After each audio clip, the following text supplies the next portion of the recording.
Stamp Act, 1765, sort of, Parliament is trying to capitalize on French and Indian War, make the American colonists pay for it. Parliament, is almost a century into this era of parliamentary supremacy after the Glorious Revolution of 1688. Parliament is really flexing its own muscles within the British Empire, within the British regime, and Parliament is becoming a much more aggressive wielder of power than has ever been the case in English history. And they choose to pick on the American colonists, right? It's actually for the 10 years before 1776, it's not the king. The king is guilty because of omission of acts, not commission. He's guilty because he's not restraining Parliament from misgoverning us, from trying to misgovern us, and they ought not to govern us in many respects. So all that's true, right? And Stamp Act 1765, we make in the First Continental, or the Stamp Act Congress, we make protests against that. What happens in 1766? The Stamp Act is repealed by Parliament. Like, it worked. The Stamp Act Congress worked in 1765. But it didn't, because at the same time, Parliament passes, I'm forgetting what it's called, is it the Regulatory Act or something like that?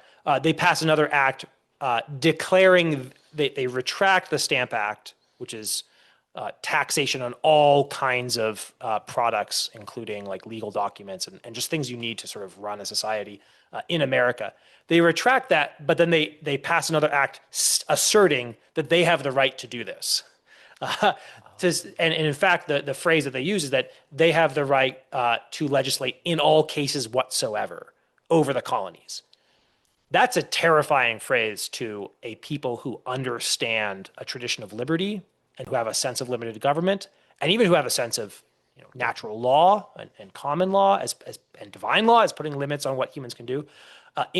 To make laws in all cases whatsoever, and again, that's the direct quote that triggers the American colonists, and then they keep repeating in the decade afterwards when they're listing their grievances. In principle, that is Parliament asserting that they could treat the American colonists in whatever way they wanted.